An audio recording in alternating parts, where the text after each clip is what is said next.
बिस्मिल्लाहिर्रहमानिर्रहीम, अस्सलाम वालेकुम। मैं गौहर भट्ट सियासत के प्लेटफॉर्म से आपकी खिदमत में हाजिर हूँ। सबसे पहले दरखास्त है कि चैनल को सब्सक्राइब कर लें और बेल आइकन का बटन ज़रूर दबा दें ताकि आप तक वीलॉग पहले पहुँच सके। अब खबर ये है कि इमरान खान वज़ीर-ए-आज़म पाकिस्तान के लिए एक दिन में 3 बुरी खबरें हैं और तीनों बुरी खबरें उनकी पार्टी से रिलेटेड हैं।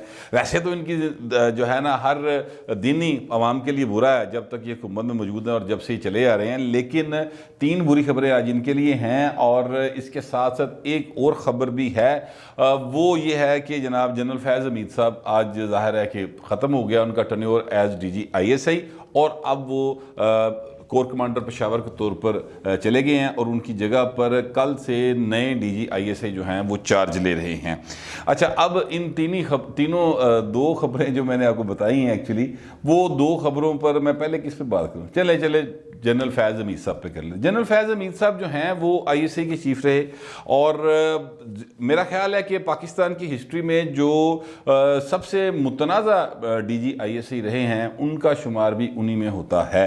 उसकी वजह क्या है? उसकी वजह यह है कि मरीम नवाज शरीफ साहबा ने और उनके वालिद नवाज शरीफ साहब ने बड़ा खुल के नाम लिए इनके और इनके बारे में जो बातें की नवाज शरीफ साहब ने वो पिछले साल गुजरांवाला के जलसे में और फिर मरीम नवाज शरीफ साहबा ने तो अब हुणे इन्होंने मतलब बाकायदा हिस्सा बना दिया ना उनकी जो पटिशन है या जो उन्होंने एक दरख्वास्त दी हुई है इस्लामाबाद हाई कोर्ट में, अपनी जो उनको सज़ा हुई उसके हवाले से जो दरख्वास्त दी है और अपनी बरियत के लिए जो दलाइल उन्होंने लिए हैं साथ कि जनाब मेरे ये लोग मुझे सज़ा दिलवाने में शामिल थे, वो उनमें जनरल फैज़ हमीद साहब का उन्होंने बाकायदा तज़किरा किया। और फिर तज़किरा नहीं किया, उसके बाद बाहर आ गए, फिर उन्होंने लम्बी चौड़ी कुड़ी ने करती अपना प्रेस कॉन्फ्रेंस और फिर कल परसों भी बोली हैं PFUJ के इजलास में भी उन्होंने खुल के बात की। उन्होंने कहा जिन्हें वोट छोड़ पे ने EVM मशीन वाले सारे जनरल फैज़ हमीद ने पवाए। तो ये सारी बातें जो हैं वो की और इस तरह से जनरल फैज़ हमीद साहब का जो DG ISI का टर्न्योर था वो काफ़ी मुतनाज़ा होकर रह गया। हालांकि मैं आपसे अर्ज़ करूं कि ये एक ऐसी पोस्ट है जिसके ऊपर जिम्मेदारी है पाकिस्तान के तमाम दुश्मनों पर नज़र रखने की और उनकी अगर कोई कार्रवाई पाकिस्तान के खिलाफ हो रही है तो उसको काउंटर करना भी इसी पोस्ट के जो भी शख्सियत बैठी होती है उनकी जिम्मेदारियों में आता है। नीचे बहुत बड़ा ज़ाहिर नेटवर्क है जिस तरह दुनिया की हर इंटेलिजेंस एजेंसी का होता है। पाकिस्तान की ऐसे ही किसी से घट नहीं है, इसमें कोई शुबे की बात नहीं, लेकिन पॉलिटिकल इन्वॉल्वमेंट जो है ना उसकी वजह से चीज़ें हो जाती गड़बड़। इनसे पहले भी पॉलिटिकल इन्वॉल्वमेंट रही है, इसमें मतलब ये कोई ढकी छुपी बात नहीं। जनरल हमीद गुल साहब जो होते थे, अल्लाह ताला उनको गरीक रहमत करे, दुनिया से चले गए हैं, उन्होंने बड़ा खुल खला के पीपल्स पार्टी और जो उस वक्त के जमहूरियत पसंद थे उनके खिलाफ किया। ये IGI उन्होंने बनवाई, उन्होंने माना इस बात को, उनका हाँ बिल्कुल इंटरव्यूज़ मौजूद है। उन्होंने कहा जनाब हमने बनाई थी, जनाब पीपल्स पार्टी ने रोकना बड़ा ज़रूरी सी, बड़ा ज़ोर सी बेनज़ीर था, तो वो काम हरकत फरमाई गई थी, वो उन्होंने इस बात को एडमिट किया। उसके बाद जो दूसरे मुतनाज़ा तरीन रहे उनका नाम है जनरल पाशा। उनके ऊपर इल्ज़ाम ये है कि और ये नून लीग वाले और पीपल्स पार्टी वाले बड़े खुलेआम ये इल्ज़ाम लगाते रहे हैं। वो कहते हैं जनाब इन्होंने PTI का जो है ना के गुब्बारे में हवा इन्होंने भरी। असल में हुआ ये वाक़या कि 30 अक्टूबर 2011 को जलसा हुआ, इमरान खान का पहला बड़ा जलसा। पहले इमरान खान जलसे करता सी वो इंज ही होंगे सन माड़े जे कॉर्नर मीटिंग टाइप ना, मतलब उन्हें समझ ही नहीं आती थी कि हमने जलसा कितों बंदे कितों लैके आने हैं। वही 8-10 लोग थे, वो कोशिश करके कोई 100 बंदा इकट्ठा कर लेंगे सर। इमरान खान उन्हें खिताब करता फिर घर टुर जाता सी और ये टोटल PTI हुआ करती थी। लेकिन 2011 में अचानक एक वाकई मतलब अवाम का सुनामी आया था, बड़े लोग आ गए वहाँ पे जनाब। वो मीनार पाकिस्तान में मैंने खुद वो जलसा कवर किया हुआ, लोग फैमिलीज़ के साथ आ रहे थे, बच्चे मोटे दे चुके, जिस तरह पिकनिक मनाने आते हैं ना, वो इमरान खान के लिए आ रहे थे। हम सारे बड़े परेशान थे कि इमरान खान ने बंदे कट कितों ले। बाहर वो पीपल्स पार्टी का दौर था और पीपल्स पार्टी और नून लीग दोवें एक दूजे तो खुश सन के पीपल्स पार्टी चक्कर में थी कि साडा वोट नहीं टुटता, ये ब्राइटेस्ट जमात के तौर पे सामने आ रहे हैं तो फिर नून लीग का वोट टुटेगा। नून लीग इस चक्कर की खुश कि साडा तो नहीं टुटना, ये पीपल पार्टी दे जा रहे हैं, तो दोनों मार खा गई हैं बहरहाल। लेकिन इल्ज़ाम उन्होंने जनरल पाशा के ऊपर लगाया जो कि दुरुस्त है गलत है, ये इस बारे में मैं कोई राय नहीं देता। फिर जनरल ज़हीरुल इस्लाम अब्बासी साहब का दौर था।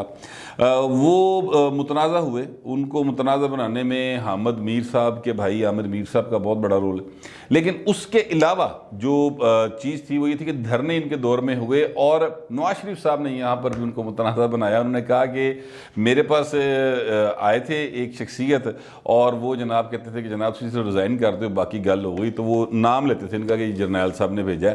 तो धरनों के दौरान और कहा जाता है कि धरने इनके दौर में हुए और फिर बड़े इल्ज़ामात हैं। मतलब मैं असल में जो बात कहना चाहता हूँ ना वो ये है कि जो भी इस पोस्ट पर बैठता है वो पाकिस्तान के दुश्मनों की नज़र में तो खटकेगा, इसमें तो कोई दूसरी राय नहीं है, क्योंकि ज़ाहिर है उसने उनकी सारी कार्रवाइयों को काउंटर करना है।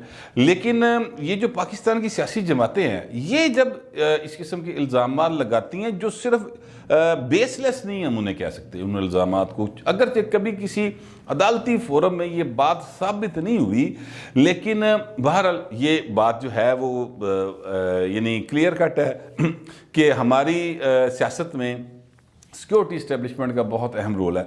मुझे चौधरी परवेज़ लाई साहब का एक इंटरव्यू याद आ गया जिसमें उन्होंने कहा कि जनाब वो हमारे बंदे तोड़कर वो शामिल कर रहे थे और फिर वो एग्जैक्ट मुझे वर्डिंग भूल गई है। आपको याद होगा कि उन्होंने एक इंटरव्यू दिया था जिसमें उन्होंने कहा कि जनाब जनरल कियानी साहब से हमने शिकायत की कि ये इस तरह से हो रहा है। तो उन्होंने कहा कि यार आप इनके बंदे क्यों तोड़ रहे हैं। तो उन्होंने कहा जी वो आप छड़ के जा रहे हैं। तो कहा चोरी शुजात ने कहा देखा जी फड़ेगा जी हुनी ऐ देखो साढ़े बंदे तोड़ के ले जा रहे। मतलब ये था वो कह रहे थे कि हमारे जो लोग थे वो तोड़ के पीटीआई में शामिल करवाए जा रहे थे इमरान खान के साथ। ये वह साल डेढ़ हुआ है इस बात को, इस इंटरव्यू को। तो वो ये सारी चीज़ें हैं जो कि फिर मंजर आम पर आती हैं जिससे ये पोस्ट मुतनाज़ा होती है। अब जो DGISI आ रहे हैं इनके बारे में जाहिर है कि जो इधर उधर से बातें पता चल रही हैं वो ये है कि ये थारो प्रोफेशनल है, बिल्कुल सियासत से कोई दखल अंदाजी नहीं करते, सिर्फ अपना काम करते हैं और चीज़ों को बिल्कुल प्रोफेशनल अंदाज में देखते हैं। अल्लाह करे ऐसे ही हो, अल्लाह करे कि वो बिल्कुल जो इतने सारे DGISI आए हैं आज तक, जब से ISI कायम हुई है तब से लेके अब तक, तो ये 4 लोगों के नाम जो है लोगों को याद है। बाकी जो लोग हैं उनके नाम भी शायद लोगों को याद नहीं होंगे क्योंकि उनका वो इस तरह से मुतनाज़ा नहीं हुए, ना ही उनकी कोई इस तरह से चीज़ें सामने आई। शायद वो वीडियो का दौर नहीं होता सी, शायद उसले कैमरे शैमरे नहीं होंगे, स्मार्टफोन नहीं सी होते, को इस तरह यूट्यूब पे बात करने की आज़ादी नहीं थी या टीवियों के ऊपर लोग नहीं बैठते थे, शायद ये वजह हो। लेकिन अदरवाइज़ ये है कि वो उनके नाम नहीं आए। अल्लाह करे कि जनरल नदीम साहब जो हैं वो अपने काम को बिल्कुल गैर मुतनाज़ा रखते हुए और अपनी ड्यूटी को सरअंजाम दें और पाकिस्तान का हकीकी तौर पर दिफा करें ताकि पाकिस्तान की सरहदें जो हैं वो महफूज हों। न सिर्फ सरहदें महफूज हों बल्कि हमारी सोसाइटी के अंदर जो शर पसंद अनासर हैं उनको भी काउंटर कर सकें और हमारी सोसाइटी कायद-ए-आज़म मोहम्मद अली जिन्ना के अफकार के मुताबिक तरक्की कर सके, यहाँ पे जमहूरियत पनप सके और यहाँ पर पार्लियामेंट जो है वो एक खुद मुख्तार अदारा बन सके। ये मेरी दुआ है और मेरा ख्याल है कि हर पाकिस्तानी की यही दुआ होगी। अब मैं आता हूँ उस तरफ के जो इमरान खान के बारे में मैंने ये कहा कि जनाब इमरान खान के लिए एक दिन में 3 बुरी खबरें, बल्कि यूँ कह लें कि लाहौर से नौशहरा तक बुरी खबरें। लाहौर से जो खबर है बुरी वो तो ज़ाहिर है मैं आपको बता चुका हूँ वो पहले व्लॉग में। वो ये है कि जनाब N133 में इलेक्शन हो रहे हैं और N133 में PTI के बहुत सारे लोग, नून लीग के भी कुछ लोग हैं, लेकिन PTI के बहुत सारे लोग PTI को छोड़कर पीपल्स पार्टी में शामिल हुए हैं। आज ही हुए हैं, इससे पहले भी होते रहे हैं, लेकिन आज एक बड़ी तादाद शामिल हुई है। राजा परवेज़ अशरफ साहब ने उस तकरीब को रौनक बख्शी अपने तो जाके भाई ने, और वहाँ पर लोग शामिल हुए हैं। अच्छा, अब इसके अलावा अगर आप नोट करें तो PTI ने कोशिश ये की थी, एजाज चोई साहब है सेंट्रल पंजाब के सदर, उन्होंने एक बयान जारी किया कि तमाम कारकुनों से कहता हूँ घर च बैठे रहो, खबरदार ना वोट पान निकलना, ना किसी लिए इस्तेमाल होना है, घर बैठे रहो। हालांकि सियासत एक ऐसा काम है जिसको ये वो कहते हैं छुटती नहीं है काफिर मुंह को लगी हुई। ये वो वाली हालात है जो सियासी कारकुन होता है वो आराम से नहीं बैठ सकता। और जिस हालात में पाकिस्तान की सियासत है और पाकिस्तान की मईशत है, जिसको इमरान खान साहब माईशत कहते हैं, पता नहीं वैसे एटा औखा लफ्ज़ भाई बोलना कि मेरी तो समझ नहीं आता। वो जो कहते हैं तो इतने बुरे हालात में लोग फिर यही पूछते हैं यार तुसी सड़क ते निकल जाओ। मैं मजाक के अलावा आपको बिल्कुल दिल दी गल दस रहा, सड़क ते टुर जो, किसी महफिल दोस्तां दी बैठ जाओ, किसी शादी पे चले जाएं, किसी मरग पे चले जाएं, किसी कुल पे चले जाएं, आप यानी इस तरह करें छली खरीदन खलो जाओ भावें, ठीक है। तो वो जो छली बेचने वाला होगा ना, भी तुम पूछ रहे होगा यार माड़ा ये खान कब जाएगा, ये क्या हमारा हाल हो गया। इस तरह की बातें लोग करते हैं क्योंकि लोगों के पास खाने को रोटी नहीं है। वो अक्सर डायलॉग सुना है खाने के वांदे, तो खाने के वांदे पड़े हुए हैं। सच्ची मुच्ची दी गल है, लोग पता नहीं कहाँ से कहाँ हालात चले गए हैं। अभी ये हमाद अजहर साहब हैं, इन्होंने वखरा दावा फरमाता है, मन लगता है बच्चे ना, बच्चा तो मैं नहीं कह सकता, शायद मुझसे साल ही छोटे होंगे, लेकिन हमाद अजहर साहब जो है ना, ये शाहजेब खान साहब ਨੂੰ चैलेंज दे बैठे हैं कि जनाब गैस की कीमतें और LNG और ये वो भाई ने जानते हो, उस समरियां सामने आईयां नहीं ਜਿਹੜੀਆਂ बना के वो भेजता रहा। और अगो जनाब दे वज़ीर आज़म ने समरी थले रखी और टाइम पे आपने बाइंग नहीं की, जिसकी वजह से ये हालात है मुल्क के। दलीलें 100 दे दें, भूखे को सिर्फ एक ही दलील होती है कि उन्हें रोटी चाहिए होती है, और आवाम भूखी है भाईजान, आवाम को रोटी चाहिए। आपकी ये LNG का बहरान आया, कोरोना आ गया, नहीं आ गया, एक तोता कहानियाँ नहीं चलनियाँ। और इस बात को देखते हुए आपका कैंडिडेट भी भाग गया था। न सिर्फ वो भागा है, बल्कि मैं आपसे अर्ज़ करूँ कि ये एक साहब हैं नूर हयात कलियार साहब, NA 92 से इन्होंने इलेक्शन कंटेस्ट किया था सरगोदा से PTI की टिकट के ऊपर, और ये नवाज शरीफ के मुकाबले में इलेक्शन लड़े थे 2013 के अंदर। चंगे वोट लेते बंदे ने।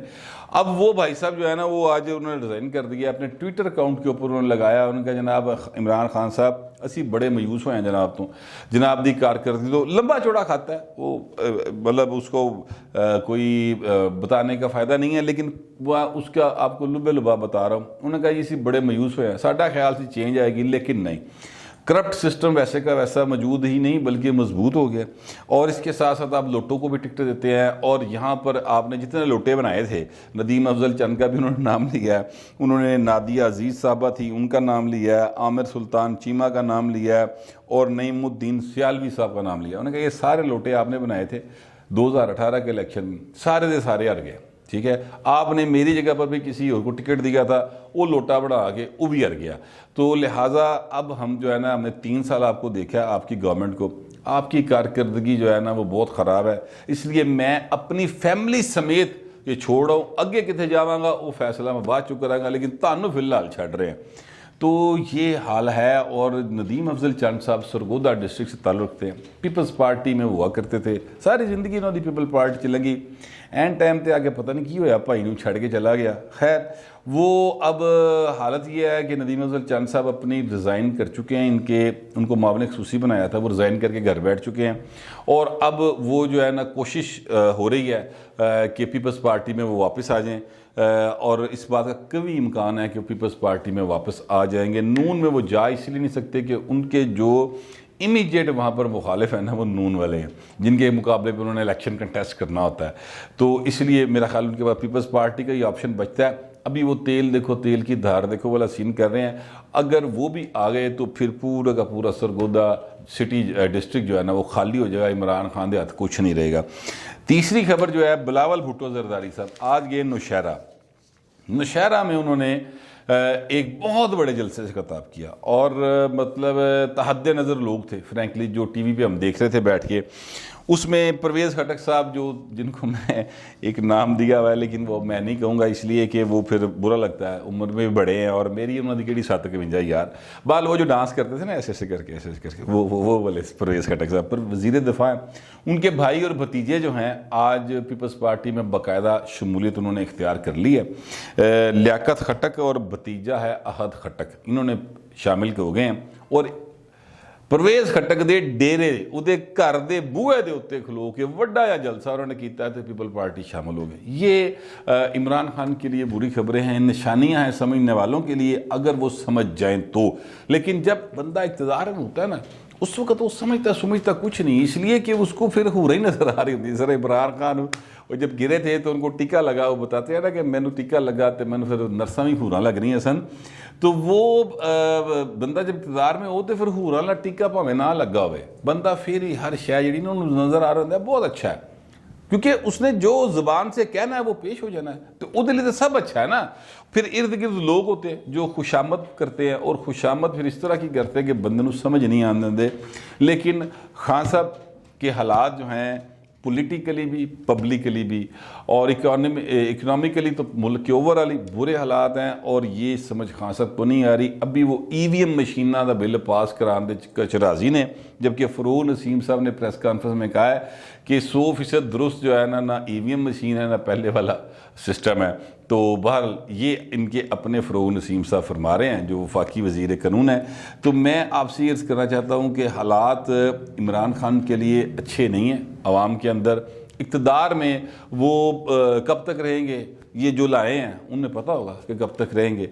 और अब चूँकि चीज़ें चेंज हो गई हैं, बंदे भी बदल गए हैं, ठीक है, समझा करें ना बात को। तो मुझे लगता है, ये मेरा ख्याल है, हो सकता है मैं गलत हूँ, मेरा ख्याल है कि अब से कल से जो दिन शुरू हुआ ना, नवा जड़ा चंद सूरज चढ़ेगा, उसके बाद से फिर हर दिन इमरान खान के इक़्तिदार का सूरज जो है ना वो गुरूब की तरफ जाएगा। ये मेरा ख्याल है, हो सकता है मैं गलत हूँ, लेकिन पाकिस्तान की सियासत है, इसमें कभी भी किसी भी वक्त कुछ भी हो सकता है। फिलहाल इतना ही, मिलते हैं अगले वीडियो।